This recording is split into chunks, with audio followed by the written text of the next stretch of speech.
much. I'm just checking. Can you hear me? No. Okay, I'm going to try it again. Can you hear me now? Yes. Okay. So again, thank you for coming. I love it when we have to get out more chairs for everyone to have a seat. That's a very good sign and shows us how committed St. Louis is to its own well-being, right? Yes. So I'm Dr. L.J. Punch. I am a trauma surgeon, and I am a founder and executive director of The T, which is located on the East Loop of Del Mar. We are committed to reducing the impact of trauma in the St. Louis region, and I am so excited to be here today, and I appreciate you taking your time on this hot day to join us today and have your voices be heard. As many of you know, the federal government has committed funds, substantial funds, to the tune of $500 million to help the region restore, heal, and reconnect. The Arpa funds are here and ready to be spent in a way that's going to transform and help the St. Louis region here. And you have a say on how that large chunk of money is spent. You know it's hard to actually spend that much money? It might be important, like I spent it right now myself, I got you. But it's actually hard, and we want to do it in a way that truly allows us to recover. Now, as you know, the mayor's office has been leading the Arpa Community Needs Survey since April, and almost 4,500 people have filled out that survey. But there's a lot more people than that who live in St. Louis, so your voice here today is really important, and we want to encourage people. Tell a friend, call 2 friends after you leave today, have them fill out that survey. You can see there's going to be a QR code on the screen. Yes? A QR code on the screen? No. Okay, sorry about that. But you can go online to the City of St. Louis website. It's really easy to do and not difficult. Times like these are important to make your voices known, and that's why Mayor Jones is here today with key leaders in the cabinet to hear what you have to say. We're going to get into their introductions in a second, but here's how this is going to work, all right? Mayor Jones is going to break it down and give us a PowerPoint presentation on the American Rescue Plan Act. That's what we mean when we say ARPA. We're going to talk about how the city is already imagining and is utilizing the funding and what next steps look like. We will then start with a couple questions that have already been submitted from that survey process, and then we're going to open it up to you for public comment. Now, it's a lot of people in here, right? So we want to respect everyone and give as many people the chance to talk as possible. So we're going to be limiting comment to 3 minutes. You can either say it yourself, or you can put it on a card and say it for you. Either way, we want your voices to be heard. And then after the conversation, it doesn't have to stop here. Again, really suggest that you get that survey filled out by as many folks as possible. So now I'm going to turn it over to Mayor Jones, who's going to share that precious information about ARPA. Thank you so much, and welcome. Please silence your cell phone. Thank you. Hi, good evening, everyone. Good. I'm going to repeat what Angela said. If you could silence your cell phone so we can have very limited interruptions, that would be great. How's everybody doing? Good. I want to thank you all for being here. As mayor, it's a priority for me to stay connected with you so I can have the best understanding of your needs. Every day, I enter room 200 in City Hall with the mission of making our city a better place for everyone to thrive, regardless of the color of their skin, who they love, how they worship, or any identity they hold. Events like this town hall help me do just that. And as you all know, we have a once-in-a-lifetime opportunity to use federal funding to help rebuild, recover, and transform our city for the better. It's going to take all of us working together to make this a reality, which is why your voice is critical in how we shape our city's future. You're here tonight because you're invested in this vision too. Now let's jump into this brief PowerPoint that I've prepared for you, and then we'll turn it back over to our moderator. So we're going to discuss a few key points. We'll begin with an overview of ARPA funding, its eligible uses. Next, we'll go over a timeline of how the city has appropriated funding thus far. And lastly, we'll take a closer look at all of the city's ARPA-funded programs. Next slide. The American Rescue Plan, or ARPA, is federal funding that was distributed to states and cities to help us recover from the negative impact of the COVID-19 pandemic. As I've said before, this once-in-a-generation funding opportunity, but it does come with a timeline. We must obligate all of our $500 million by 2024. That may seem like a long time, but it really is not a long time. And it must be spent by 2026.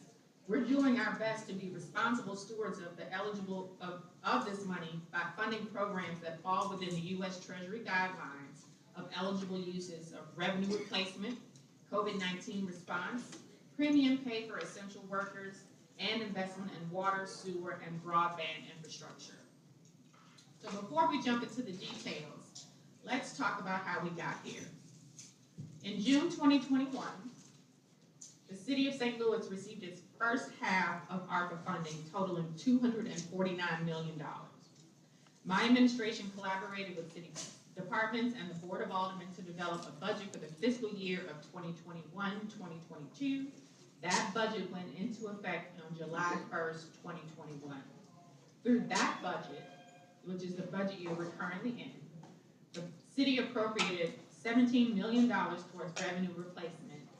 And in August 2021, we appropriated $122.8 million for direct relief programs and $12.4 million for emergency rental assistance. With a large chunk of our first round of funding appropriated, my team and city departments got to work on standing up the direct relief programs. Over the past year, from September 2021 through today, we've been able to execute the direct cash assistance program by providing $500 to struggling families, distributing rental assistance, and helping out small businesses. We'll go into more detail on these programs in a future slide. Now let's fast forward to April of 2022. Last month, my office launched the Arpa Community Needs Survey to get an understanding of how residents wanted Arpa funding to be spent, and also that's why we're here tonight. And just last week, I signed legislation appropriating funding for infrastructure improvements in the city and delivering economic aid to North St. Louis. And later this month, the city is expected to receive the remaining half of ARPA funding. Next slide. Next slide. There we go. When I think about the road to recovery, it can be summarized in 4 general themes: funding our future, creating healthier neighborhoods, building stronger communities, and providing household assistance to those that need it most. We're ensuring that we fund the future of our city's most precious asset, our children. The Gateway Go Youth Transit Program is providing 3,000 bus passes to students in the city on a quarterly basis. The New Dimensions Soccer and our Nothing But Net basketball leagues are providing fun and safe environments for children to be active after school and on the weekends. We're fighting the spread of COVID-19, and that's a top priority, and it's informed by our approach to ARPA appropriations. We implemented a COVID-19 vaccine program and gift card incentive. Building stronger communities means we're connecting families and individuals with resources they need most to help make ends meet. And to date, we've distributed, of the $500 direct cash assistance payment, we've distributed thousands of those. Home repairs for low-income homeowners, property tax forgiveness, and we currently have the St. Louis Small Business Grant Fund providing financial assistance to small business owners who were negatively impacted by COVID-19. We've also provided household assistance through our Emergency Rental Assistance Program, and we invested in the Real Estate Tax Assistance Fund to help people pay their real estate taxes. Next slide. Just a week ago, I signed legislation appropriating $69 million for much-needed capital improvements, including repaving major streets, tree trimming, addressing illegal dumping, and upgrading our recreation centers. Board Bill 82 appropriated $39 million for small businesses in North St. Louis, and it will help make our neighborhoods across the city more ADA compliant. And it's legislation like this that help build stronger communities so everyone can thrive. Next slide. I'm going to talk about the second ARPA allocation, With $250 million still headed to St. Louis, we want to hear from you about where this money should be spent to address community needs. The Community Needs Survey focuses on 7 categories for investments.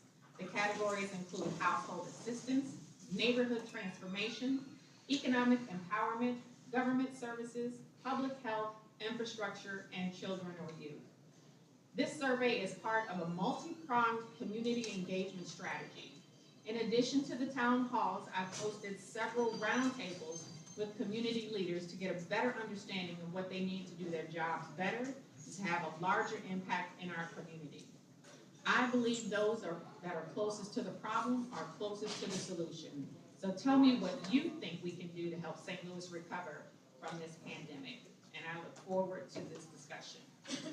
And last, we want to give you some resources as we wrap up to make sure that you can navigate how to navigate the Arpa website.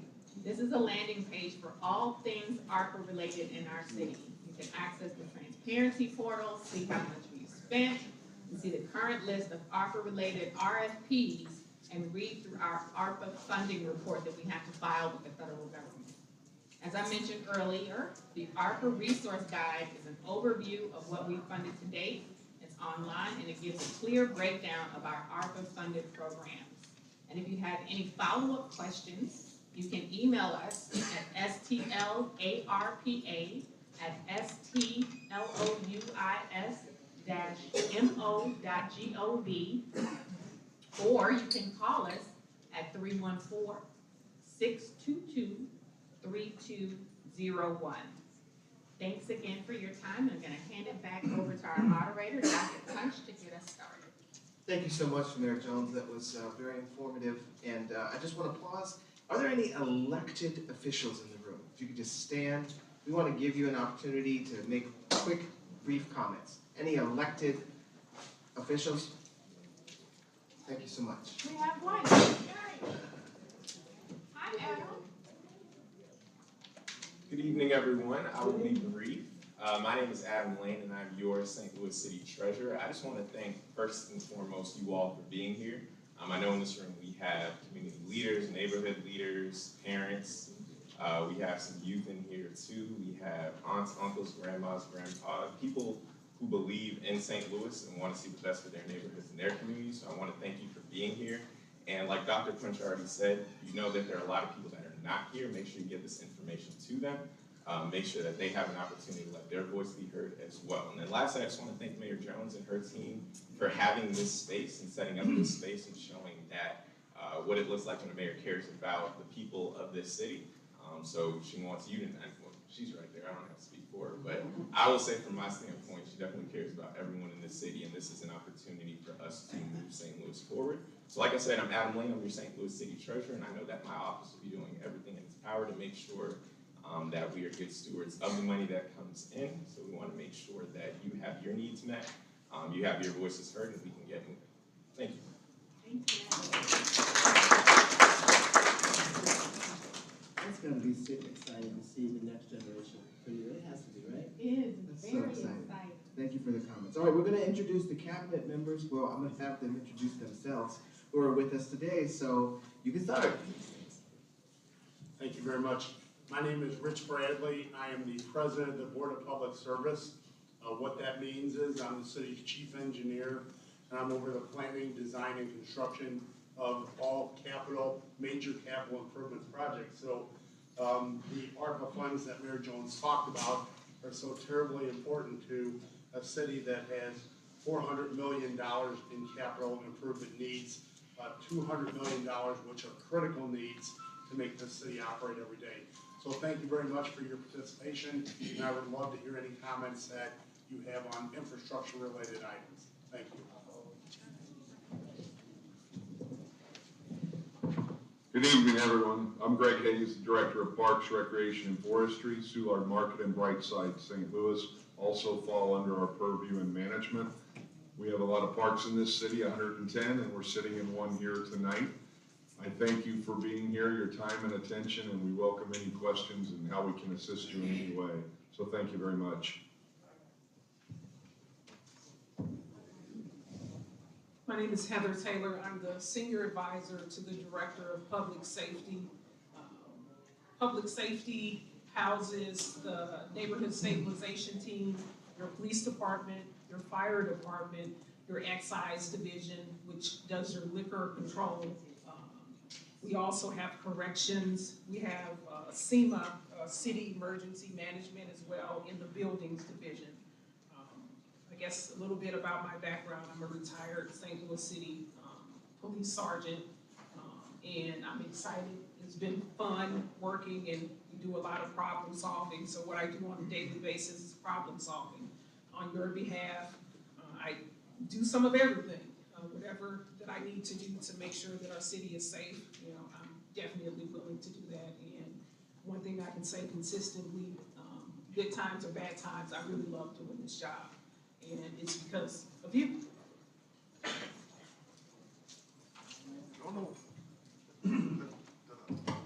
Good evening, my name is Simon Wong. I'm excuse me, Chief Technology Officer for the city. And what that means is I help Mayor Jones execute on the priorities around internet access for people and improving city services for the citizens. Thank you so much. So when you RSVP'd, or maybe you didn't, maybe you just like jumped in, but if you RSVP'd at the time, you got a chance to submit some questions. And so I'm gonna read one of those questions, and just to get us started, kind of get the sense of the format. But at this time, we can start distributing those comment cards, right? Because you have two options. You can stand up and you can give your question. Again, we're gonna allow 3 minutes, just out of respect for everybody, to do this in a democratic way, but also you can submit it written. We can read it for you. If we don't get to you today, you will get a response, right? Again, we're not gonna silence anyone's voice. So write it down, and if you want it, we will read it out loud. If we don't get it to you, you will get a response back. So I'm gonna read one of the questions that was sent in previously that I'm biased. It was near and dear to my heart in the work that I do, and I think it's important. So here's the comments. I sleep on the floor because I'm afraid of gunshots that I hear every day, all day. And I don't even call the police anymore because since January 2021, a nuisance letter was attached to my home because I called the police too much. So, any suggestions you have on what you plan on doing for that, I'm interested in hearing. Do we have comment from the table? Oh, okay. Okay, first off, I would like for you to contact me. So I always give out my cell phone number, but nobody ever calls me actually, which is strange. But my cell phone number is 314-250-9477. It's 314-250-9477. And most days I'm working until late into the night. So if you advise me of something like that happening, that's unfortunate. I would have to look into it, number one. And you should be able to call 911 without being fearful that you're going to be targeted. That's not what we stand for. That's not what I grew up in this area. So, you know, I'm familiar. I'm from the city. Grew up in North St. Louis. I'm proud of it. And I understand, you know, hearing gunshots as well growing up. And it makes you fearful when you live in your own home. You feel hostage with that. But when it comes to nuisance properties, what we're doing now, we had our first meeting about nuisance properties where we're collectively bringing in Excise Division, the Police Department, the Buildings Division, Problem Properties Attorneys, to come together to come up with a better plan of how we're addressing when someone calls 911, and this was brought up in the meeting that we had last month, this very thing. The police are showing up at my house instead of the house that I said was the problem. You can't have that. So that is consistently reminding police upper command personnel and lower the police officers and the sergeants who wear the blue shirts of what they have to do with those. It also involves us digging deeper, so we've hired more staff. We'll have a program manager who will take over a lot of these duties as far as looking into the nuisance, and when someone calls 911, you should respond to the area that they're saying the problem is, not the address when they tell you clearly not to go there. And those are leadership things that we're addressing, and we are very serious about that. And that's my cell phone number. It's 314-250-9477. If I don't know about it, I can't do anything about it because I like to problem solve. And that's something that shouldn't happen. I would like for you to give me a call if you feel comfortable with that. Okay, thank you for the response. So we want to be conscious that we collect the comments appropriately so everyone can hear. Again, 3 minutes, and we want as many voices as possible to be heard. I think what we should do, we have a microphone here, and I think we should do this like on an airplane. No forming a line at the front, you can't do that. So anyway, if we can have people who feel comfortable making public comment, otherwise turn in your card so the microphone is here. And after you ask your question, you can go ahead and take your seat and it'll be answered. So I see somebody coming up to the front, and maybe we can have one more person after that line up, and then we will wait until that line is empty. So we'll just do 2 people at a time so we don't form a lengthy line and wear people out. Okay, so go ahead, ma'am. You're going to go right there. You're going to read your comment. My name is Donald Hall. I live at 2034 East Harris Avenue, right on the other side of Fountain Park. First of all, I'm tired of people from other areas coming in the park, causing havoc, shooting, killing people.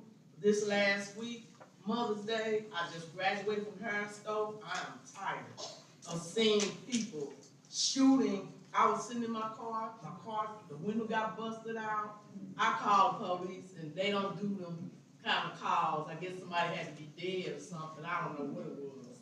But with this money, I hope you all find some farmers markets, grocery stores, safe, viable neighborhoods, communities in this north side. Kill these potholes. When I was a little bitty girl, there used to be businesses up and down West Florissant. And I don't know, I'm tired of St. Louis. So someone got to give. Someone really got to give. We need to come together as people and have it like it was when I was a child, I think. That's what I think. I'm tired. I'm taking my degree and go somewhere. Thank you, ma'am. Can you just say your name one more time? I said Donna Maria Hall. And you are from? St. Louis, Missouri, right across the street from Old Fountain Park on Harris Avenue. Thank you, ma'am, for your comment. I'm out. See y'all. Hold on one sec.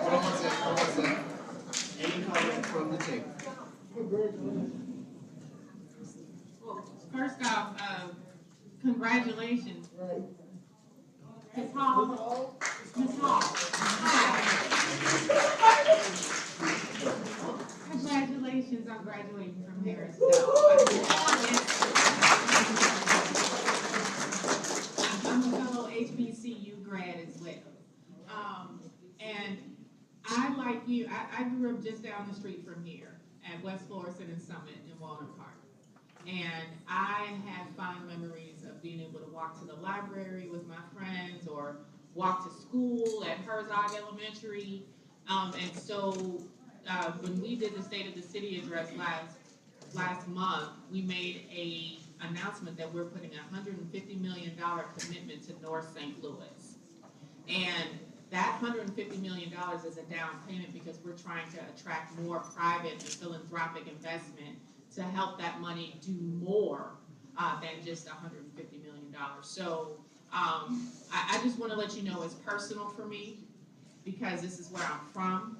I have fond memories of playing in this park on the weekends, with my friends as well. And I remember a St. Louis where it was safe for our babies to play outside without fear of gunshots ringing out in the distance. My son, who's 14 years old, has experienced that as well. Playing outside and someone shoots guns in the air. I live across the street from Ivory Perry Park, and so we hear gunshots every night, more nights than we like to admit to. So please know that I feel you, I see you. And as mayor, my goal is to try to make St. Louis a safer place for everyone, especially our families. Thank you. Okay, and I just wanted to say one more thing. I don't know who I was supposed to talk to. July 8th of last year, a man got killed right in front of my house and a bullet hole went through my front door. So, this had to come out of my pocket to get the door fixed. I called the neighborhood association and all those people, you know, I was like, well, and then we need grocery stores in this area. You're right. Also, food is high, gas is high. You're right. You know, we need to take care of that. 'Cause I had to go to the store and get one bag, and I spent $80 or $90 for one bag of groceries. You're right. Thank you, Ms. Hall. I'm out. Before we got, somebody left their keys at the registration desk. So, all right, this you. Go ahead. Good evening, my brothers and sisters. Just come a little closer to the mic. Yeah. Let me say this. Can you just give us your name and My where name you're is from? Kevin Spencer. My parents bought a house, the third block to buy a house on Sullivan and Garrison when Sportsman Park was up there. All right. It was that day, at that time, they were still coming out and mopping their sidewalks because they had diamonds in it. But I'm gonna tell you, my father told me this years ago, this is a plan. It's not meant for us. So without going up to all them years, they do nothing to it. So when they build it, you see what they come and they call it. We want to buy you a house. We want this, we want that. We didn't give them our name and numbers while we've been harassed. So we don't come against each other. Stand tall. It's not your house they want, it's the land. That's what they can't get. So if they come to your house and ask you, nothing against the council, tell them you want $100,000 for your house and $200,000 for your land because you got sewer, water, and everything else already built in. They weren't coming down here 10 years ago when all the property was going on drug stricken, talking about buying your house, was it? That's right. Do not go nowhere, make them pay y'all and fix up y'all house. Like I said, I've been here since 1961. Nothing against the council. But if they gonna come right, come correct. Look at all these other people here. Y'all shouldn't be even here. They don't do it in Clayton. They don't do it in the Lafayette area. They went up and winding down them areas and built that. What's took us so long? When I came here, Sportsman Park was up the street, Harvard Dairy, it was corn business, blocks, all up on Natural Bridge, all this stuff was there. There was a plan to run down so they could come back. Because they can't make no more land, and they try to take what we got. They come to you, ask them how you stop them from calling your phone number, and rant about buying your house, buying your land. I'm not like that. Nothing against them. I'm going to tell you what's real.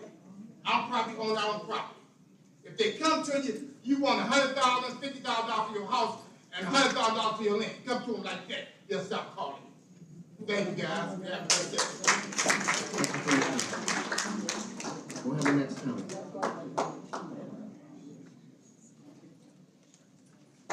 Yes, my name is Marty D. Spike, and I've been living in North St. Louis since 1961. I think one of the things that you need to invest in so people can hear you, invest in a better sound system. I'm a professional musician and a sound engineer. So invest in that so people can hear you, because I heard people back there complaining that they couldn't hear you. Second of all, these streets, they're sinking in. It's a twofold problem. I used to work for the water department. I was a meter repairman. I've been up close and personal and been in the holes to see what these pipes look like. Like the president said, those lead lines need to be removed. That poison and stuff been infecting black families in North St. Louis for the longest. These pipes have been in the ground since 1800. These houses have been here since the 1800s. When black people weren't even allowed to have a house over here, they were told you that you couldn't be, they couldn't sell you a house over here.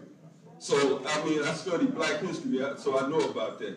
The other thing is these trees and stuff over here. I got trees in the backyard that's hitting the power lines, and they causing shorts. These trees need to be taken down. My neighbor has a tree next door to her, but because the tree is so big, I've had branches break off and almost hit my car and miss my car. So what I'm saying is, I don't know who put the tree there, where it came from, it's there. It needs to be removed. And my neighbor had put, and I had put in complaints about it. People were supposed to come see about it May the 5th? What's the date? The 11th, the 10th? Nobody hasn't come by and seen it anyway. So what I like to say is, yes, brother was right. Hold on to your houses, fix your house up, don't go nowhere. Hold these folks accountable, because they're the ones who are going to make sure everything is done right for you. But you got to get involved and put people in office that's going to do the job, not because they're black, because they're going to do the job. That's what I'm talking about. And that's what I see now, because I ran for office. So I know what's up. It needs to be, people need to get involved. You want to see change, get involved. That's what your history is about. Peace. Okay, thank you. So I heard comments mostly focusing on water, repair pipes and trees. I know the mayor already made commentary on that, on the initial ARPA funds. Do you want to make some commentary about the infrastructure plan? So most of the pipes that you were probably referring to are on private property where either homes previously were. But as far as in the street goes, we do work closely with MSD and the water department. You indicated you work for the water department, as well as all the utilities in the right of way. And when there's an issue with them, we try to resolve them, because obviously paving the street doesn't solve big holes in the street due to sewer collapse. So we are constantly working with those other utilities.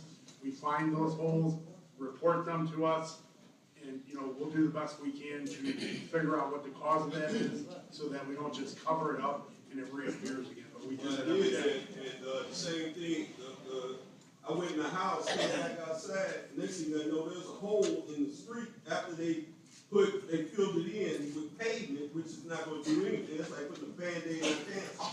The streets need to be rebuilt and everything like that. These streets over here in North St. Louis are horrendous. You almost turn your car up driving down these streets. So I don't know if you guys are working for the Automobile Association or whatever, but you need to fix these streets because they're tearing up our cars. Sounds like a vote for how the ARPA funds should be spent, and I appreciate you making that point so strongly. Can we keep going with comment, or you want to make a comment? One more comment. So again, we signed a $69 million package, and that includes repaving major thoroughfares throughout the city. So, Grand, West Florissant, Kings Highway, Union. So, yes, so we'll be repaving major thoroughfares. But Greg also wanted to talk about the tree issue. Thank you, Mayor, and I appreciate the comments about the trees. The city of St. Louis has about 80,000 street trees, sir. I think what you're referring to in general may be private trees, but I want to give you assurances that the City Forestry Division, we inspect city trees between your sidewalk and curb called the tree lawn or the parkway, but we also inspect private trees on a daily basis, and we do cite private owners for hazard private trees, and we have a contractor that will take them down after due process and notice has been given. So feel free, if you've probably called 622-4800 Citizen Service Bureau. If you did not get satisfaction with that May 5th inspection or whatever the date you said, feel free to call me directly at 289-5310, and I'd be happy to check into this matter for you.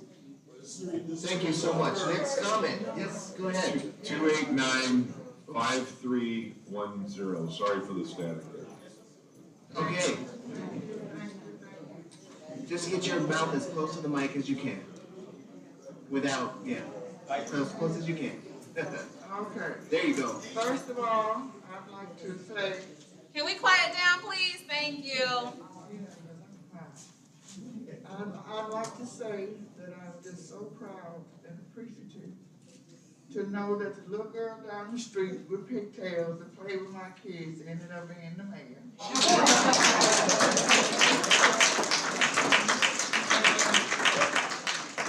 And I didn't know her as Tashara O. I knew her as Sugar. We are so proud. We are so proud.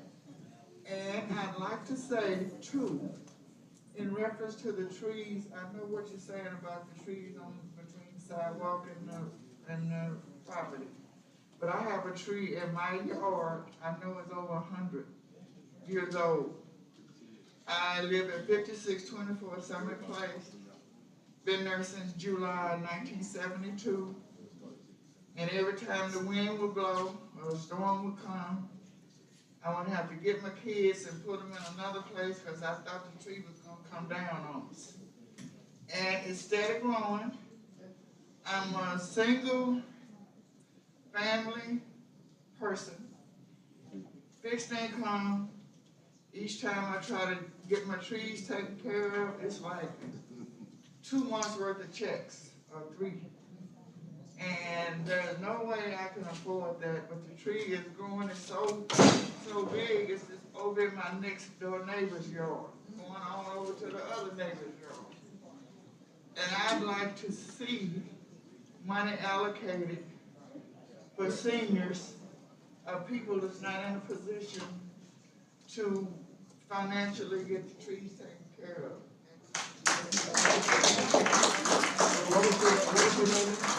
What was your name? My name is Mary Jefferson. Mary. My address is 5624 Summit Place.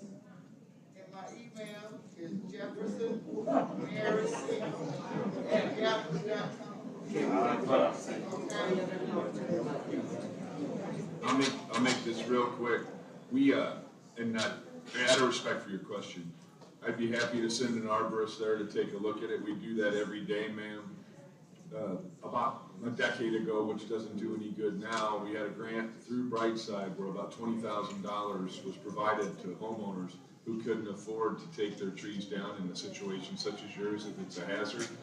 But I can give you 3 to 5 reputable companies in the area, telephone numbers, and we do have some staff members that do work on the side, probably at a lower cost. If you have a comfort level with somebody at least looking at it and maybe doing it at a lower cost, they don't quite have the bonding and insurance that a major company does, but we can at least have a conversation about it and take a look at your tree. Like I said, 289-5310, Greg Hayes. I'd be happy to talk to you, and I'll remember our conversation. So we've had 2 comments about bullets and 2 comments about trees. This is real life. This is everyday danger, right? Let's have the next comment. Thank you so much. And money for home repair. Right. Good evening. Can you hear me? Yes. Okay. Thank you all so much for coming. Our esteemed Mayor Jones here. I went to the same HBCU. I have to. All right. I have 2 questions. One is with the I think it's called the Healthy Homes program. I know there's been quite a waiting list. I personally was on it since 2017. Now I've gotten my paperwork to fill out. So a lot of questions, and one of the questions was about the real estate taxes that you have to pay on that. The question is, do you have to be current on that to continue? I'm now a senior citizen and fixed income, retired and all that, 3 years shy of 70. Does that have to be paid in full now before I can apply with the paperwork after being on it that long? Are you familiar with that? Familiar with the program, but not all of the requirements. Okay. So is there anybody on my staff here who's familiar with that? See this gentleman standing over here? I can speak with him? Yes. Okay. Yes. Thank you. Did you have 2 comments? I did. And what was your name real quick? I didn't say that. It's okay. But I know who you are. I know you. We want everybody to know. My name is Thaddeus Kennedy, and I live in the 2000 block of Adelaide. Thank you. Yeah, Family Park neighborhood. Yay! Yeah. And, okay, so my second question is, here on West Florissant, I'm closing my eyes to visualize the street. I think it's Athlone or Clarence. There's, as you're going west on West Florissant, the street is one way coming north, but the arrow in the middle of the street still has you making a left turn. You can make a left turn if you want to. And I thought, this is going to be a tragedy for somebody who, especially with so many folks who speed up and down the street. So I don't remember, it's either Clarence or Athlone, I'm not sure. And I didn't hear anyone here say they were with the street department.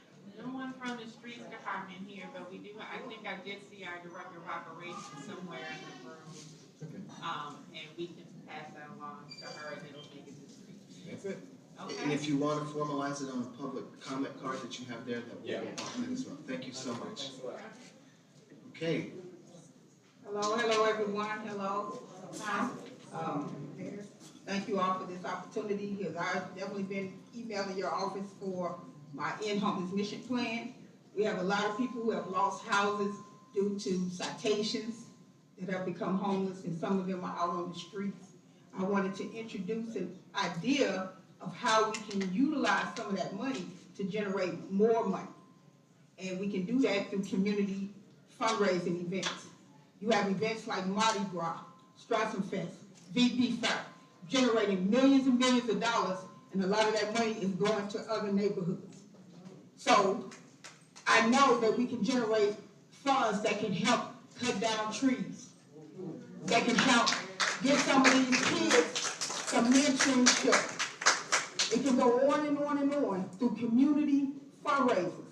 And one of them is right here on my shirt that I have been trying for over 10 years to rent out the Dome and the Convention Center for an event that would generate $10 to $20 million that could be coming right back to the community. We have buildings that we're building with the taxpayers' money. Why aren't we using these venues to generate funds that help ourselves?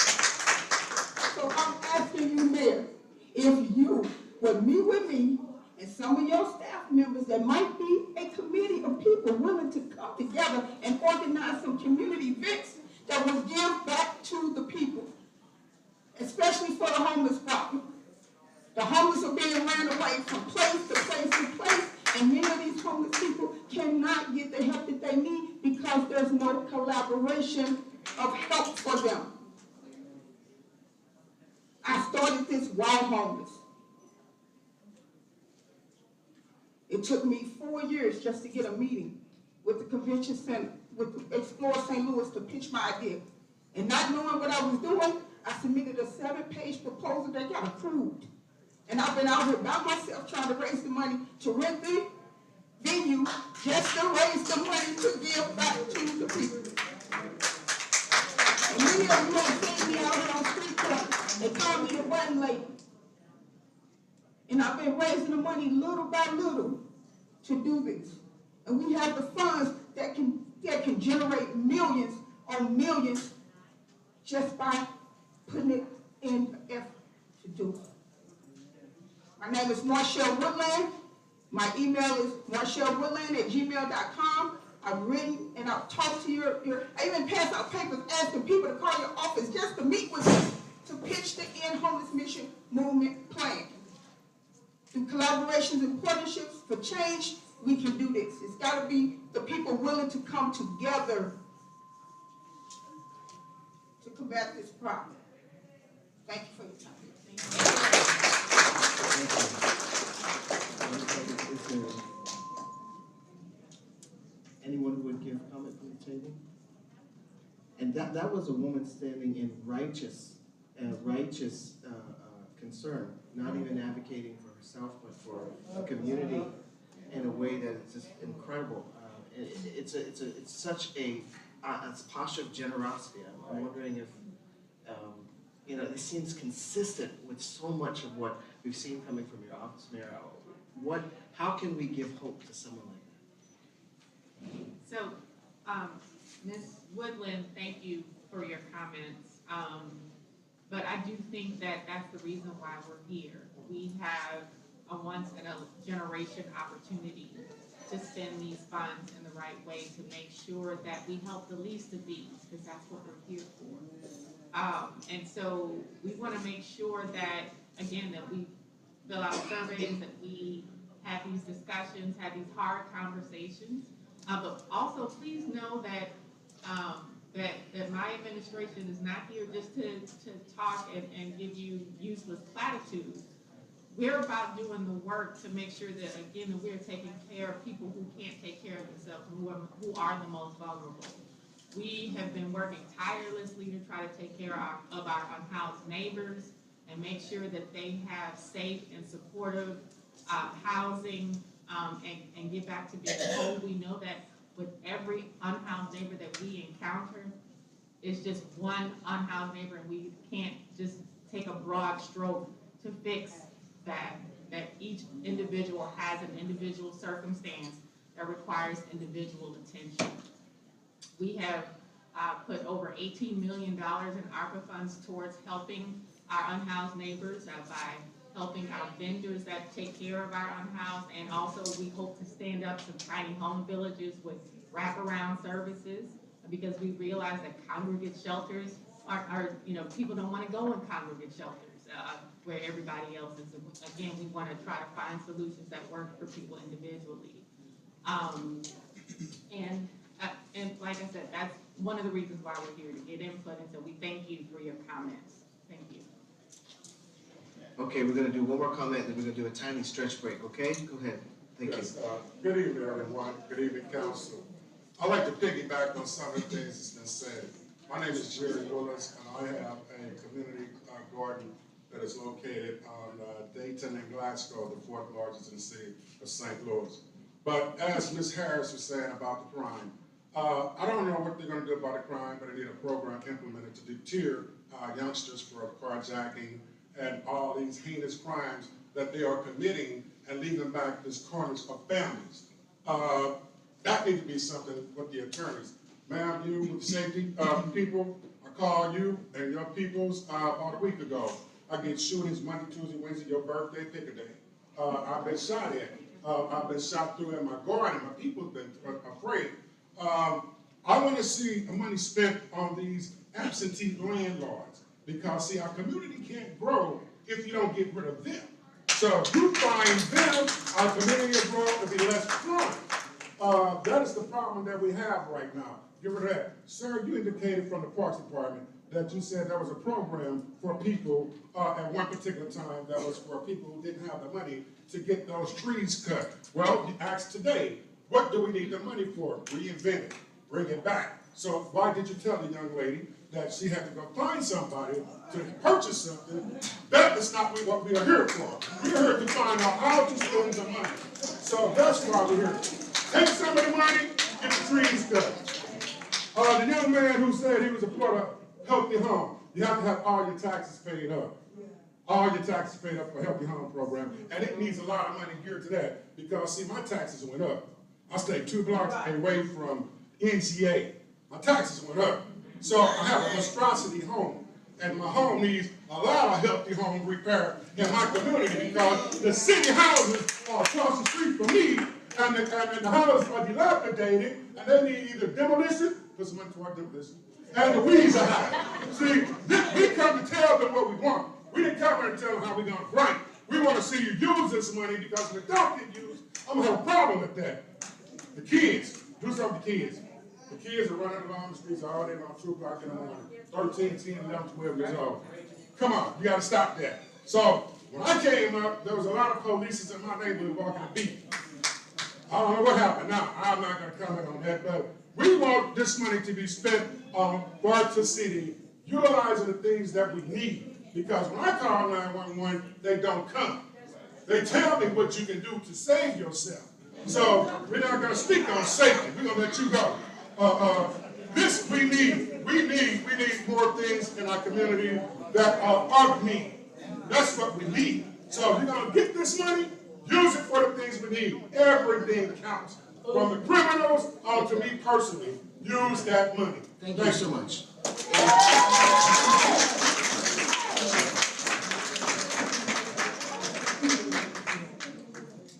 I just want to pause for 1 second and say that we also are honoring and recognizing the input of the Deaconess Foundation, who co-sponsored this event and has been here in support. Deaconess Foundation, can you just clap? You know you're in the room somewhere. Yeah, woo! All right, because that's an organization dedicated to the well-being of our children. We're not going to have you stand up and stretch, but just put your legs in front of you, pull them back in. I'm a surgeon in the room. I'm just worried. Want to keep the circulation going. All right, let's have the next comment. Thank you so much. How you doing?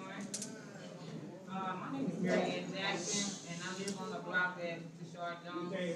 Right? Just get a little closer to the mic. Mary Ann Jackson. My name is Mary Ann Jackson. I live at 5641 Summit Place, the block that Deshaun Jones was raised up on. I was born and raised here in Missouri.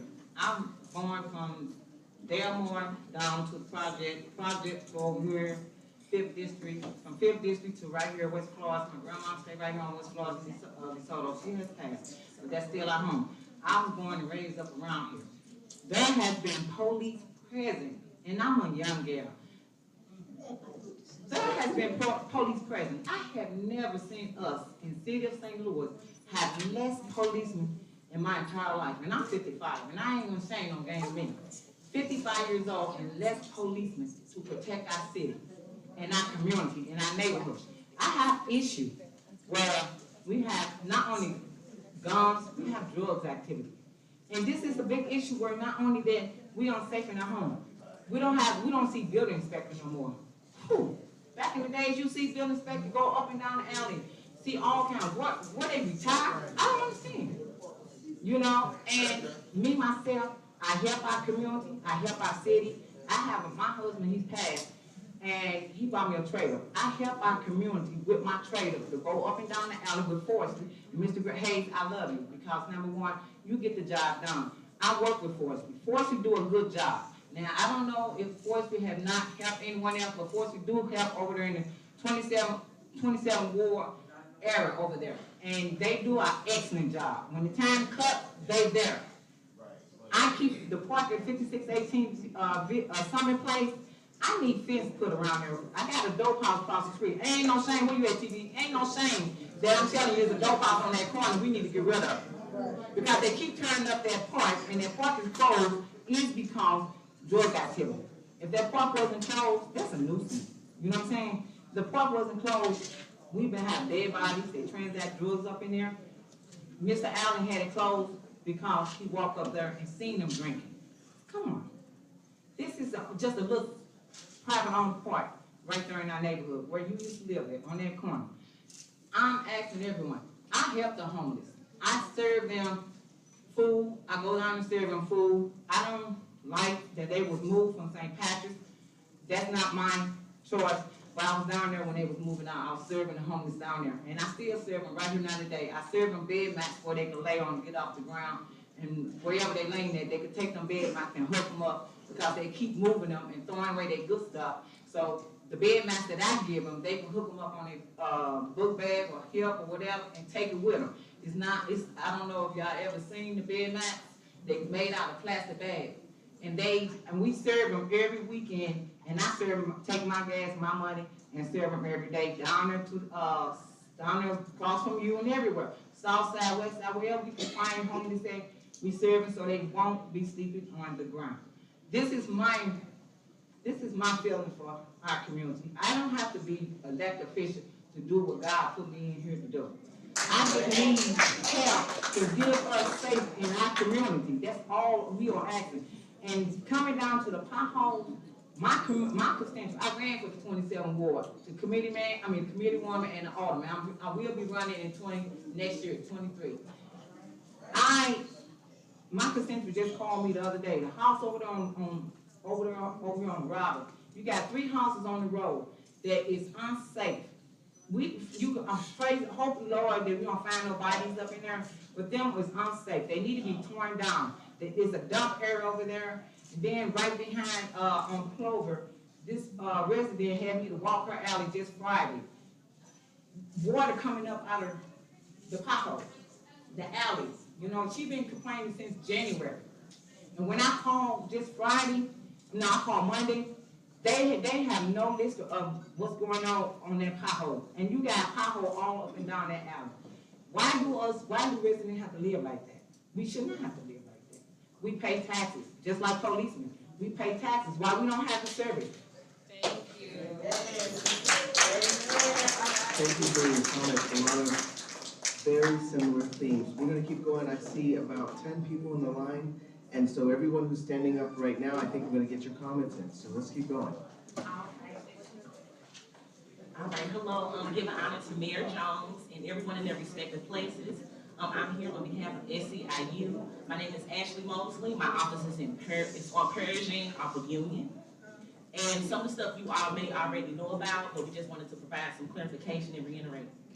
Okay, my name is Ashley Mosley. I'm a cook and CNA at Crestwood Healthcare Center. I'm a steward with SEIU Healthcare as well, and a member of the executive board of our local.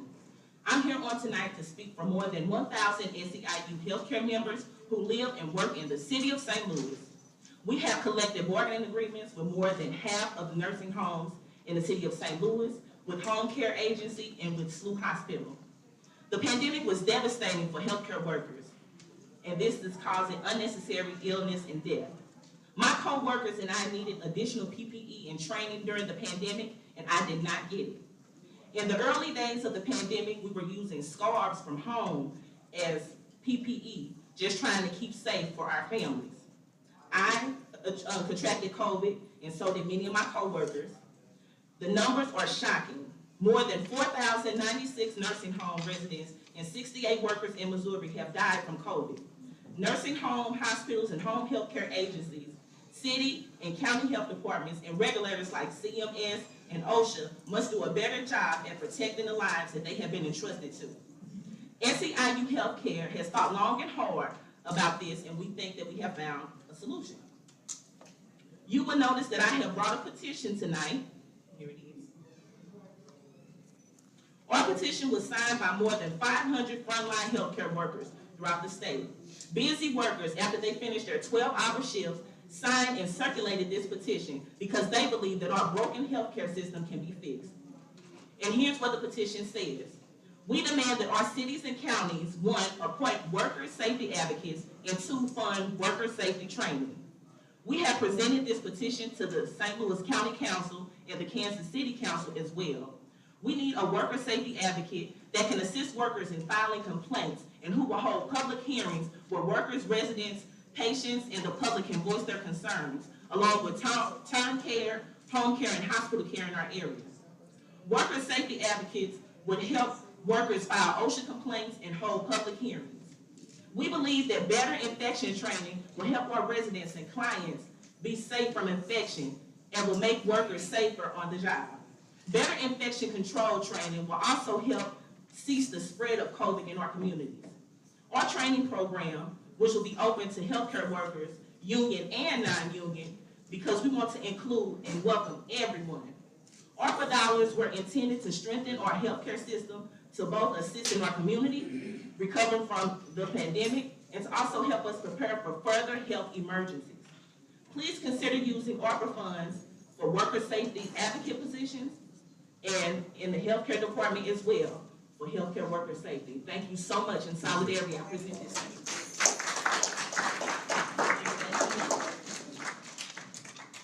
you. Workers safety advocates. Yes. Duly noted. Thank you.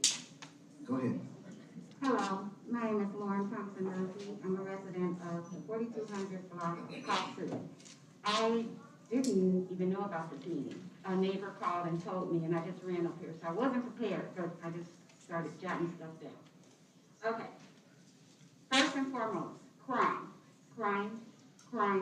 gunshots. This is so important. I own the home that I live in, but my husband and I are also investors. We would love to do business in the city. Take your mask off. Sorry, is that better? Yes. Okay. I was saying that my husband and I we live in the neighborhood, but we also are landlords in the neighborhood. We would love to do business in the neighborhood, but we're constantly told no one wants to come in the neighborhood to do business with us because of crime. So that's one thing that really needs to be addressed. I constantly file citizen requests. I never get a response. When I go back and check, I need more information or no response at all. It's just, the tickets are still open. I don't know how to access the alderpersons. I leave messages, I email, call, never get a response. What ward are you in? Yes, John Collins. Street and trash cleanup. The alleys are horrible. My husband and I literally. Let's make sure we can hear her, okay? We want to make sure we can hear her. The alleys in the streets they're horrible. My husband and I, we literally go out and cut the grass on the vacant properties around our neighborhood just so we can be safe. And trim the trees and the limbs in the alleys so we can see, so no one can hide in between those and attack us on our way home. I can say on Lee, they're doing a great job in tearing down those abandoned homes. So that is a good plus. It's getting that all cleared out. Those vacant homes, it's just hoarding rodents that are spreading through the city and spreading in the alleyways. The trash. The dumpsters are overflowing. Sometimes the trash people will come down, they'll empty one trash bin and leave the other. I don't understand that. In my alley, there was a porta potty there for 2 years. I called, I put in a citizen request, I called the waste, I called anybody that I could get, and I never got a response. Ma'am, I just want to be mindful of time. There's a bunch of other folks waiting. You've had your 3 minutes. Okay. Is there any way we could get you to put some of this in a response card and we'll get responses to you? Okay. No, the comment card. The comment card, yeah. I will do that. And so we're gonna move on to the next comment. Okay, thank you. Thank you so much. Appreciate it. If allowed to respond. Yes, please, yes. So a lot of the issues that you spoke about, we're trying to take care of in this year's budget. So we put aside $5 million for the building division to stabilize vacant properties. One, in order to build those absentee landowners who own these buildings and don't fix them up, and they become eyesores, but also we'll be able to build them once we stabilize. So they're gonna have to pay us back. Second, on your CSB request, we are in the process of doing a project to make sure that we take a look at how that whole system works and how people are getting responded to, if their questions have been answered in a timely fashion. So look for us to try to improve that process. We are working feverishly right now to try to improve that process as well. Good, thank you. Good evening. How is everyone doing? Good. Mayor Jones, I appreciate you having this event. My name is Fred Lewis. I am the current owner of the old J.C. Penney building on Dr. Martin Luther King Drive. This is a place that I came to love and I've known all my life. My mother was an educator at Hempstead Elementary School for 35 years, so I grew up in that neighborhood. This jewel came about, finding this jewel was just driving down the street in 1990. And I looked at this impeccable building that was this glorifying stature and presence and brilliance. And then talking to the actual designer and builder of the property. It was a Goldie family that owned a lot of property in that neighborhood. And I went on to find out the architect was Mr. McMahon Williams, a renowned architect in St. Louis. So what I've done with the building in St. Louis is, because we had such a plight in the 80s of people, the exodus of St. Louis City, the communities and our property values and opportunities have been diminished remarkably. My hope was to do something amazing with it. I've always looked for anybody in partnerships. I look for opportunities for people to engage with me, because it's 85,000 square feet of concrete that's stellar. It's like a fort inside. When you're inside, you can't hear anything outside. The roof is good. You have small leaks, but my thing is, what I've been able to do, and what thing I want to get away from, is the crime, the victims, the situation that we have in that neighborhood. As you know, on that street there is immense homelessness, prostitution, drug activity, crime. And those things that people, especially our younger individuals, get involved with because they have another recreational outlet. A lot of people in the neighborhood have kids that can't come out. They're afraid because of the gun shots. But what you have to do is captivate these kids early, give them a motivation and incentive to do something else other than that. So I've been blessed with the opportunity to be a coach. I've coached high school, college, universities, had 3 Olympians, 30 state championships. So what I've done on that lot that I maintain myself, I got 5 lots, about 2 acres of land that I've maintained myself, city property. And if you drive by, you never see anybody hanging out. You never see anybody selling drugs or soliciting, because it's respect and love. Because the people that are in the positions on the street aren't because they wanted to be. It's because they are, because they have no other choice. So I try to rectify that with training. So I've been training kids on that a lot. And I want to, and so 3 years ago, a company came to me and said, Coach, why don't we to prevent water runoff in the sewers, we'll do some more remediation and give you $900,000 just to replant grass and make it aesthetically pleasing. That would have been done a year ago, but I've not been able to get the lots that I've maintained for 20 years. So my thing is, we have to have other refuge for young people to be involved in, engaged in. And we have to really stay true to who we are. Keep your property, do things in the neighborhood, and do things on the outside and adjoining lots. Yes, thank you. That's a great comment. It's a number of comments that are planting a seed for civic, private collaboration there. But also, we signed a $39 million bill for corridors in North St. Louis, and one of them is MLK, for small business, for neighborhood organizations. So that application will be ready by June 1st through SLDC. So I would pay attention to their website and make sure that when that application becomes available, maybe you can apply for some of those funds to help your bill. Okay. Fantastic. Now, when I said we had enough time for the people in the line, more people subsequently got in the line. I just want to be respectful. We will be ending on time. And so if you don't get a chance to make your comment, please put it in a card. I don't think that we will get to everybody who's lined up right now. I want to be fair and stand by what we said we were going to do. Go ahead. Thank you.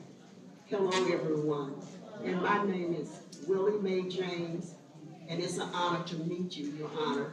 And hello to everybody in your respective place. And thank God for everybody that showed up. We need to stand together, because together we stand. Divided we fall. Okay, I live in the 4200 on Kasuth. And what she was talking about, I know all about it. And we need those speed bumps. They fly through the streets. They don't stop at the stop sign. They shoot whenever they feel like it. And I'm tired of all that crying. I'm 85 years old. And I've been living on Kasuth ever since 65. And it was beautiful over there when we moved over there. It's horrible now. And I've been encouraging my different neighbors to buy houses that's tearing down. I said, let's put our city back together. And they're buying, and I've been buying, and can't afford to keep on buying what I'm buying, because you got to fix them up because they're so raggedy. And so I need some money to finish fixing up the houses I've been buying. And the trees, it seems like we're the jungle. I paid someone to clean up our alley, and I asked the different neighbors that lived there, I said, if you all just get up and sweep in the back of your house. They didn't do it, so I didn't pay nobody else no more to clean up the alley. But our alley looked like the jungle. We need those trees cut. And trees all around my house too. And every time a bad storm comes, I be praying for God, don't let them fall in and kill me. We need those trees cut. And I thank you all. And God bless everybody.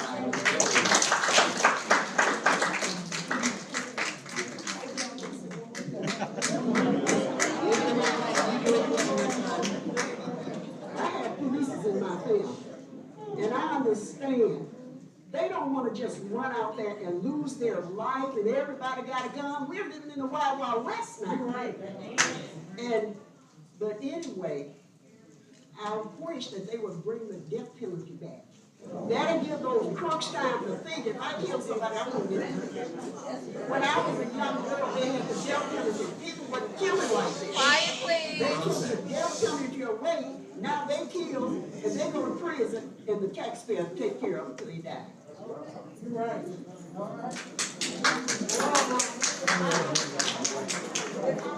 Okay, let's make sure we can hear everybody. Just quiet, please. Thank you so much.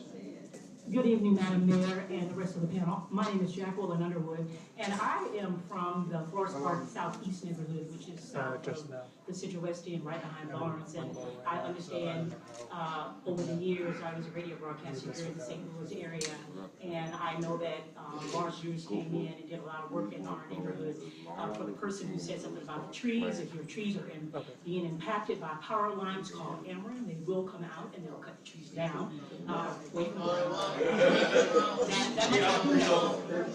Also, hold on, we need to let the comment be made. Thank you so much.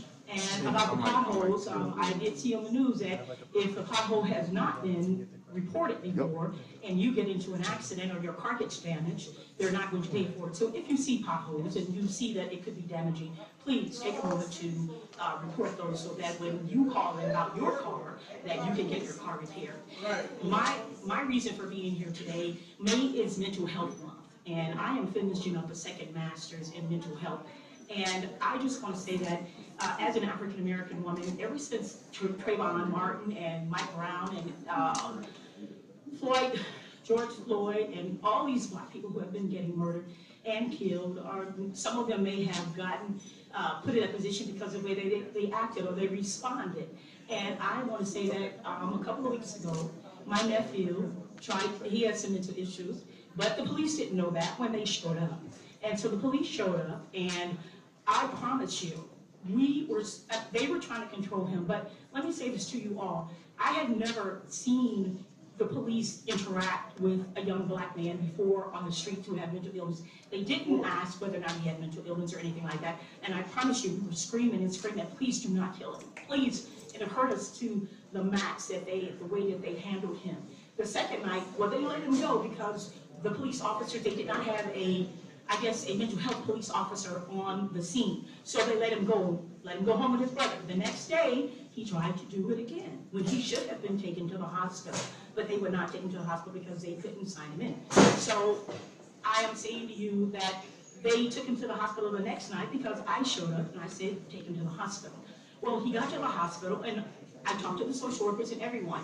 And we know that he has been diagnosed with schizophrenia, but the hospital would not keep him in the hospital. He convinced them that he was okay, which is what most people with mental health problems do. They'll convince you that they're okay.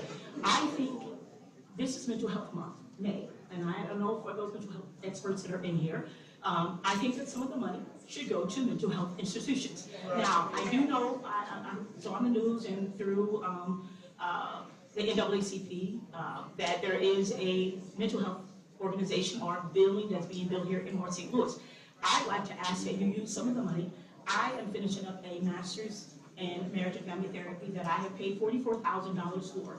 I cannot find a supervisor to supervise me. If I pay for a supervisor, I need 600 hours, and that is $50 an hour to pay for a supervisor. So you can see how much more money. That's almost as much money as I pay for the degree. So I'd like to ask you, if you're going to use the money in order to help people, then maybe you could use the money toward mental health. I understand we don't have mental health facilities. The social worker said at the hospital that they can only keep the mental health patients for so long, like maybe 24, 48 hours to 72 hours. Thank you, ma'am. So mental health is very, very important. I wonder if Heather could potentially comment on the social worker second response. So I can tell you that we are actually hiring. Is that on? Is that working? Yeah, it's on. It's on. Just get real close. So we are actually hiring, I don't know if you're interested in that, but we are actually hiring client service coordinator 2s and 1s. And we have a need for that. And they respond, where our goal is they're in North, South, and Central Patrol, and they'll respond to calls of where in cases like that. That's the goal of the program.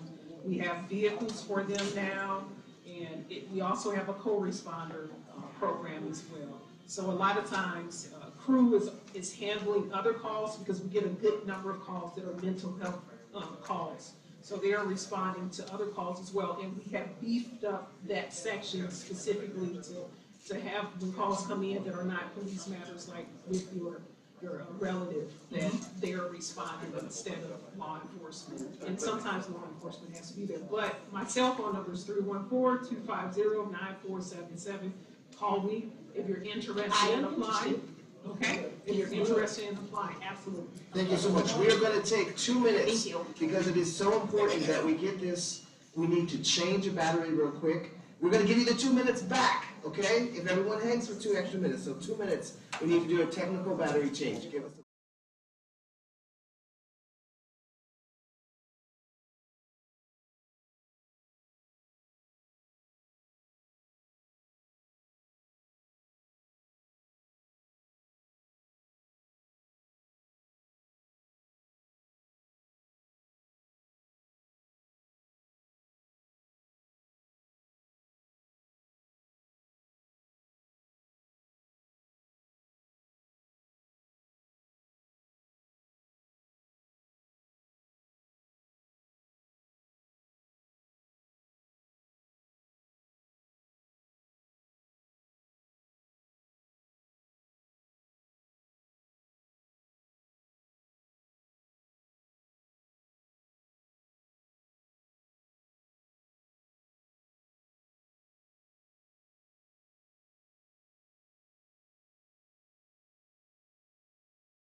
Everyone, we're starting again.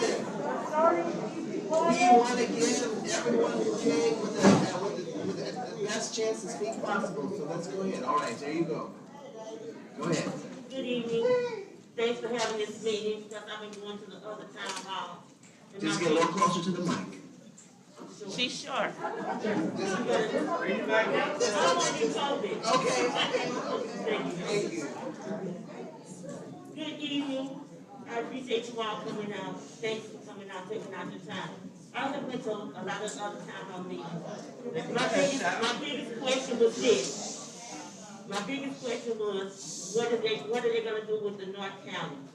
I grew up on the west side. We used to break our neck to come over to North County because it was so nice, so clean, so everything. And I just want to know what has happened. Why is it taking so long to do what needs to be done? I don't understand.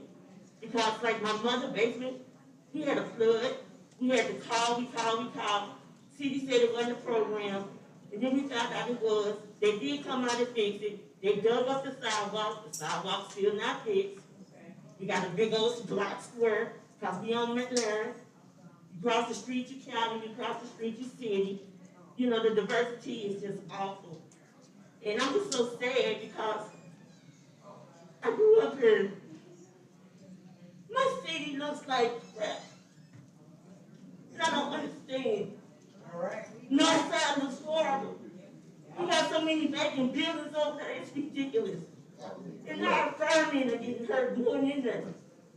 You know, these people that got these buildings, the banks, they need to be held accountable. Y'all need to fix our spot North County back. City, North County, city, all that. The North City, and it's fine. I'm on McLaren, I'm in the city, and I pay city taxes. I called about my car, the potholes. I looked at the news and they say report it.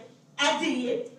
I did. They told me more than one person has to do it. And I said, sir, my car is on 3 flats. The potholes is big like craters. And I put the report in, and they closed the ticket that night and didn't fix it. I still got it in my phone. I called back and I said, they didn't fix it. Why did they clear the ticket? And tore up my car. And I had to pay for that. So when she said they will fix it, no, they lied. It takes the city forever to do something. And we are taxpayers. We ask for everything, we do what you ask, and we get nothing. And it's taking you guys to have a town hall meeting to do something?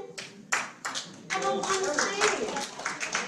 You mean to tell me you don't see the vacant buildings and the craters? You don't drive down the street? I gotta dodge to get to work and pray I don't hit nothing else. I got people getting killed on my corner, and they got throwing on speed bumps. On the wrong streets. Right. Your voice has been heard, and I think the mayor has said that this is a once-in-a-generation opportunity to change exactly what you're talking about. And that's why you're making it so to the south side and do the makeup for mayor over here. We hear you. We hear you. You really think I need to be reimbursed for my car? Ma'am, I hear you. I hear you, and what you're saying is very important. We need to make sure everyone is heard, so I'm going to ask you to move on. Is there somebody here on the panel that can fix the sidewalk in front of my mother's house who's elderly? Can somebody here give me a ward? What I think we need to do is see if there's a staffer here who could sit down with you. Right there, I see a hand going up, I see a card. There you go, thank you so much. Next comment, I want to make sure we get in as much as possible. Thank you. By the rules, we have time for 2 more comments. I'm going to see if I can do four more comments because we took a little break. So 4 more comments. If you are not in that line that way, then I'm going to ask you to do a card. Thank you so much. Go ahead. So first and foremost, allow me to give recognition to every element making this possible. To the elders, me, and to the panel, I appreciate it. I have a couple of suggestions. Hold on, can you hear me now? I have a couple of suggestions and question. Just back up a little bit off the mic. Try that. The challenge for where the funds go are going to be complicated, passionate, people feel involved. So I have an idea. If we were to allocate some of the funds to those who purchase homes in the neighborhood and probably pay off their mortgage, and they can use their money for other things in the neighborhood. I mean, people who purchase homes invested in the community, so that can help them build a sense of confidence in the community and they can own their home again.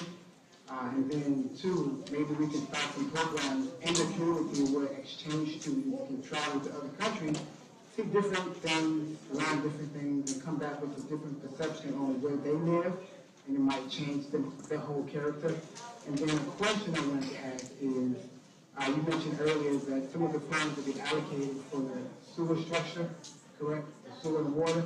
So my question is, after it's allocated and it's repaired, will the tenants or the residents have to pay taxes for those repairs if it's funded by the government, by the fund? Yeah, so the fund, the funds that we'll use to repair water, well, at least the water system. I can't speak to the sewer because the sewer, I don't control the sewer, but the water division, we are applying for what's called infrastructure funds, and that's coming directly from the federal government. So I don't anticipate the homeowners having to pay for the repairs that we make to the lead, to replace the lead pipes that are currently up under our streets. Thank you. Next. My name is Martin Ballard. What do the youth have to look for this summer? You know what I'm saying? On the summer break. You know what I'm saying? With all the crime that's going on in the streets. Yeah, he asked what do young people have to look forward to this summer? So a few things. We have Arpa funds for our summer youth jobs program as well as year-round youth jobs. Through the St. Louis Agency on Training and Employment, or SLATE. There's a youth build program, as well as all of our rec centers have free summer camps for young people. And they can call any of our rec centers and sign up for a free summer camp.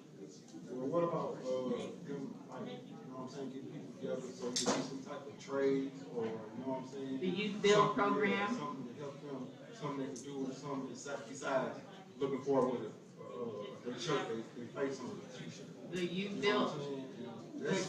That's being more, it seems like we celebrate that, you know, death, you know what I'm saying?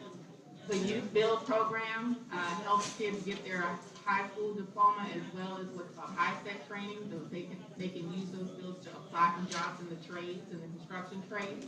There's also the Building Union Diversity program that also helps train people for jobs in the trades. So we have a couple of different things that young people can access to get jobs in the trades. So how do people know about that program? Well, part of it is you coming here and asking, right? So, there's a lot of people that don't know about these programs. Like, you know what I'm saying? You got elderly people too that don't know how to use the computer or get on the internet or file for certain things. You know what I'm saying? So they're like in the dark. You know what I'm saying? Again, when somebody don't know about something, you know what I'm saying? Then they just left in the dark. You know what I'm saying? My mama been staying in my house since 1999, and she's 70 years old, and she need help. You know what I'm saying? With her mortgage during COVID, and she gotta get the runaround to find out where to get the money in, how to get the money, what to do, you know. Well, we apologize for that. We try to get the word out as any way that we can. We put it in the newspapers. We try to go on TV and tell people, but also the website, our Arpa website has a lot of information on where to find all of our programs. And then, like, the speed bumps all around the city, y'all put speed bumps all around the city, though, but y'all won't fix the streets. I don't understand. Well, I just signed a bill last week that allocated $69 million in capital spending. A lot of it is gonna go towards street repair, street repaving. Okay, and then another thing. Okay, I think you've had your 3 minutes. And yes, there's definitely a lot of concerns about the streets. Yeah, thank you so much for your comment. We're gonna have the next person going to go. Thank you. Hi, my name is Arpa. Hello, Mayor Jones and everyone. And my first concern I wanted to mention is there any legislation that's in the works that's gonna undergird the North St. Louis homeowner from being priced out of their homes? When you hear urban renewal, urban development, and gentrification, that means we as Black people, we're gonna be moved out. Is there any legislation that's gonna undergird and support them to make sure that they hold on to their generational wealth? When I drive down the city and I see the streets of all the blighted communities, that's wealth that's not gonna be transferred, you know, to the next generation. And we are a wealthless generation, and I think what you're trying to say, that's all I have to say about that is about the legislation that's going to support the homeowners in North St. Louis, because they're going to get priced out. The gentrification is coming. They're building a $2.1 billion complex on Cass and Jefferson. So your property, they're going to try to get it as cheap as possible. But my main concern is how are you going to decrease the maternal mortality and morbidity rate? We as a community, Missouri, we are in the top 10 on maternal morbidity and mortality, and it seems like from the federal government down, nothing's working. We have so many incidents of Black women, African American women here in this day and age that's dying in childbirth. Our daughters are dying. And we need to know why. And I would like to see a majority of this money go towards maternal, Missouri maternal morbidity rate. I'm sorry. That's all I have. I know a lot of people want to say something. I don't want this to drop. And thank you everyone for your time. Thank you for your comment. I just wanted to encourage you that at another roundtable setting, public health leaders met and there were not one, not two, but three different providers of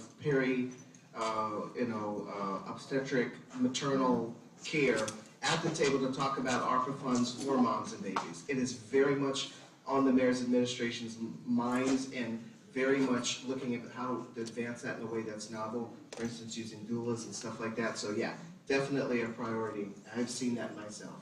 And to your point on gentrification, please know that as we talk about economic development in North St. Louis, we are laser focused on not pushing families out who have been here for generations. We realize that that there will be an opportunity for people. We want people to take part of the generational wealth that will be built as we rebuild North St. Louis. So please know that that is top of mind for us. Thank you. We're doing well, timing-wise, so we're going to keep going. Hi, how you guys doing today? I met you, Miss Jones, back in July of last year. I told you, don't forget the lady with the hat. I have been trying desperately to set up a meeting with you, but I have not yet been successful. I spoke to several of your colleagues throughout the months trying to get a meeting with you. As a result of that, my main topic is home repair. I believe everybody can agree with that here. I've been in my neighborhood for 65 years. I have applied for every program that they have available for home repair. I even had one of the gentlemen from Rebuilding Together to come out to my home to do an assessment. I have had more than a fair share of contractors to come out to my home. Gave me a bid, told me what I needed to have done in order for me to remain in my home. And you just indicated that we are the generation that we want to stay within our community. I live on Labadee. I live at the 4030 Labadee. My parents live 4029. Most of our family live on Labadee. My parents have lived over there since they purchased a home. I had the CDA downtown to come and do an assessment of my home and found out I had to move out of my home because my support beams are collapsing. That's what I needed the meeting with you for. So I've been out of my home because I can't stay in my home because of the repairs that needed to be done. I have been advised to do one or the other, and that is to seek out different organizations that would be able to support the project that I have within my home. And once again, I indicate, I'm very clear about what I'm saying. I have had several contracts written. I have met with the Community Development Agency downtown, Mr. Justin Jackson. I have met with Mr. Hamilton.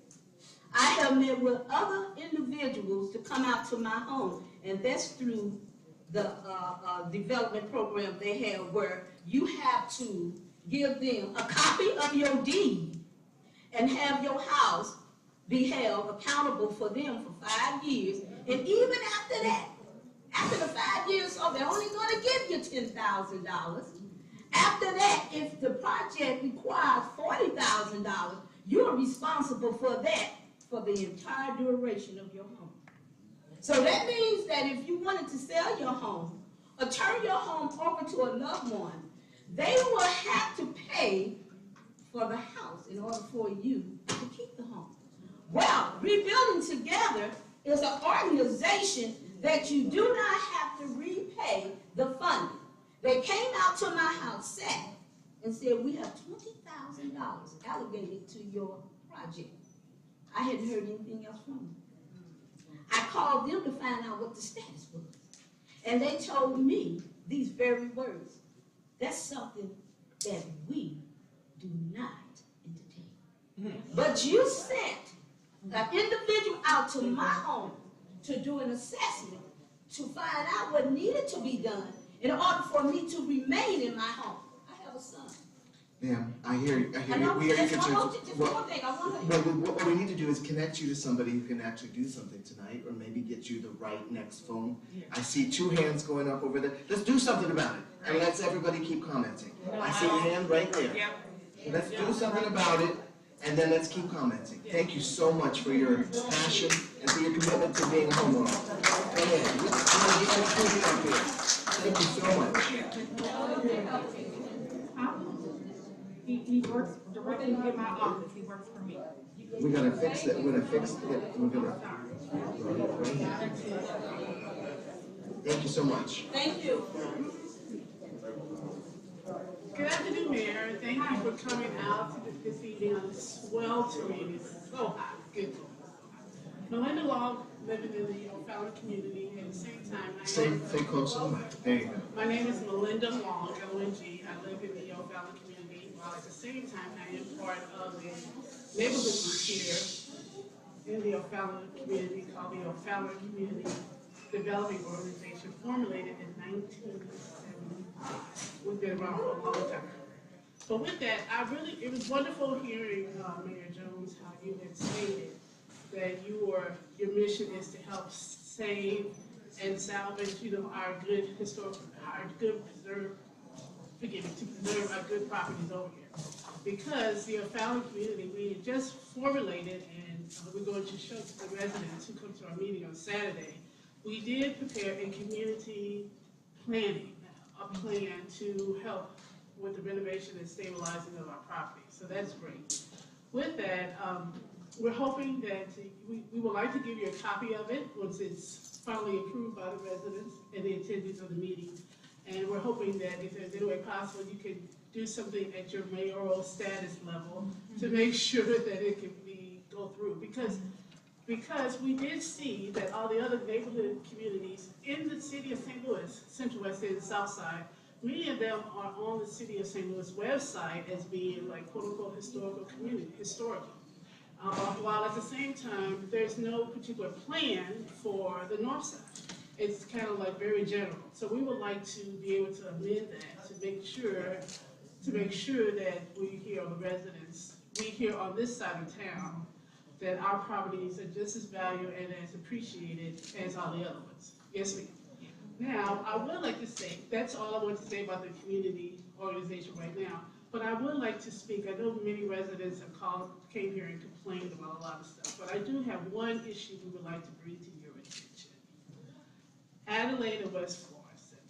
There is a gas station at Adelaide and West Florissant that over the years, we've had multiple problems at that location, multiple problems. And when they had applied to renew their license a little over a year ago, we had over 150 residents, many residents who signed the petition to shut that gas station down.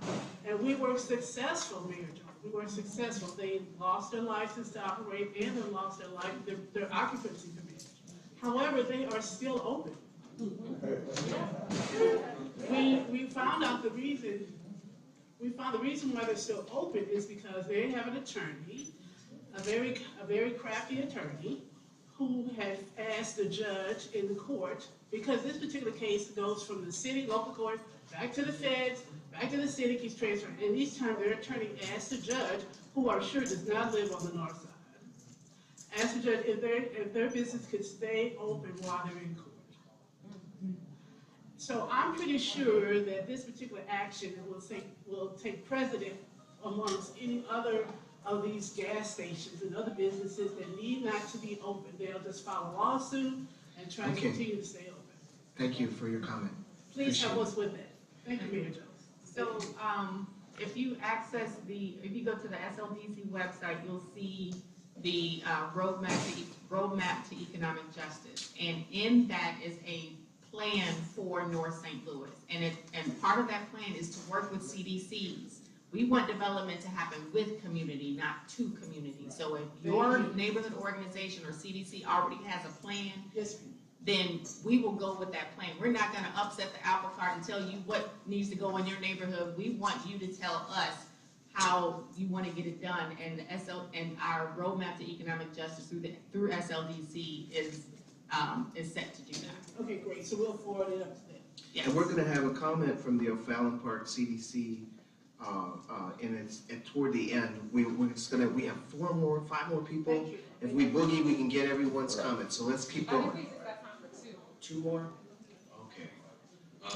How you doing? My name is Norman King. I live at 3900 block of 19th Street, and I appreciate and we all support the Healthy Homes initiative and how that works and how that's helping people stay in their homes. My suggestion as far as the Arpa funds is not necessarily create a new program, but add and support another program. There are private citizens like myself and my family, other people that we heard here talking tonight, that are already invested in our neighborhoods. We're trying to rebuild our neighborhoods ourselves, one check at a time. Even to the point of trying to help, buy these LRA buildings. Got one myself. Add to the LRA program, maybe people who use or already have LRAs, and maybe for the next 2 years, 3 years. In addition to that, once you're awarded the LRA, if you pass that background check and that investigation to where they know you're going to support the neighborhood, you're trying to rebuild it, not just exploit it, why not make those people eligible for a $10,000 to $50,000 grant to fix these buildings, the LRA buildings? Because I can have all the bank funding and backing that I need, but when you get in there, and all of a sudden you find out just to open a new water service costs $9,000 on this building. Wouldn't it come to that budget? I can budget for masonry, roofing, but to make the program even more attractive, to help us help the city. If we knew, okay, we can get $10,000 to $50,000 to slap a roof on there quick, fix basement work, and then we can go in and do all other stuff to close the building up, that will make that LRA program a lot more attractive and help us fix our own neighborhood. Great. You're right. We are actually, thank you. We are actively making changes to the LRA, so stay tuned. Okay. Hello, and thank you all for the opportunity to speak with us. My name is Karen Greer. I am a civic leader stakeholder in this 21st Ward. I own the block right there next to the BP gas station on West Forest, in between Adelaide and Alice.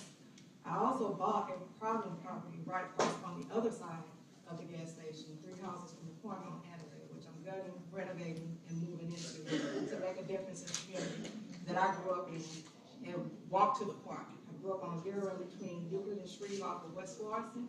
I used to walk to this park as a kid. Used to love it. It was a black business district to me, and I came back to give back. With that development, I also sit on the board of directors for the Untitled Community, which we did say that we are going to have another town hall this Saturday, so we can explain what's going on with my development and to get community input on that. I plan on bringing with that commercial building on the end, shared office spaces on the 2nd floor, a cafe on the lower level, and the 2 other thirds is going to be open for community input to see what they want in the community. The gas station has been my biggest problem. Not one person has come to me as a business owner, the only other business owner of that block. I've witnessed a murder. I've witnessed drug activity. I've even gotten pictures of them with them people coming from their gas station on Syrup and Lynn right on my corner. I call the police. Now, I'm a taxpayer. I pay personal property taxes. I pay business taxes. I pay employer taxes. My taxes has not been helping me to this point as a business owner, because when I had a break-in, they wanted to take my police report over the phone instead of in person to find out what merchandise was stolen out of my business. That was a problem. With that being said, as a developer with a commercial building, it has been very, very hard, and I'm quite sure any other business person that's coming in, it's going to be hard getting insurance because of the high crime rate. Very hard to get that building insured and get it up to par with the money that I'm making. So, with the money that I'm paying taxes on, we need better policing in this area so that we can bring some businesses, whether they're mom and pop or they start off in a shared office space, or they be built on the ground up or acquired land to get it done. We need that support in making sure that the crime rate goes down and the better policing. Now, with that being said, the property that I bought, I had 3 young girls run into the house that I'm renovating. And I'm like, okay, nobody should be up there. So I go upstairs. They hear me coming upstairs. I'm like, hey, who was that? They run outside. Hey, let's get out here before we beat this A, and I'm like, okay, this could have been another Ahmaud Arbery situation that we need to take a handle on. I don't know if these kids were residents, but they lived on that block, and I talked to their mom. So we need to get more connection with these kids so that they won't bring that high crime rate up for little frivolous stuff. We need more outreach, we need more money, we need more resources in this community to help not only the seniors, but these kids, so they can stay out of trouble. That's my word. Thank you.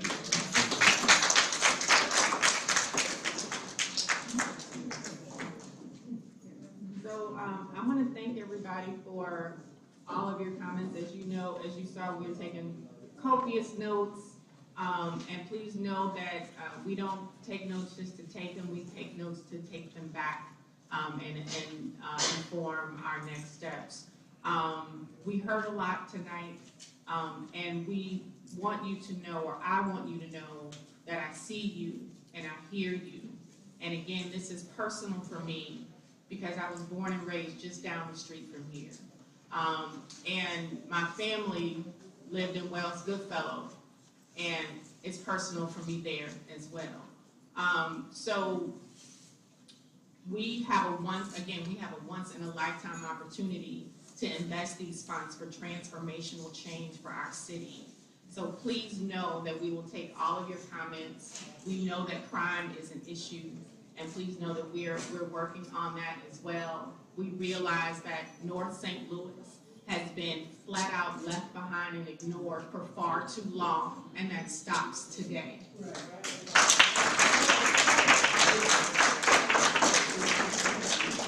So we want you to stay engaged and stay involved.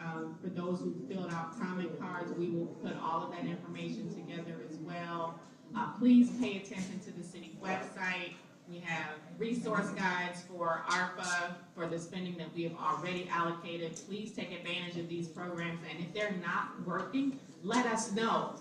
A lot of you have let us know tonight that some of the programs that have been in place for a long time are not working, and we hear you, and we see you.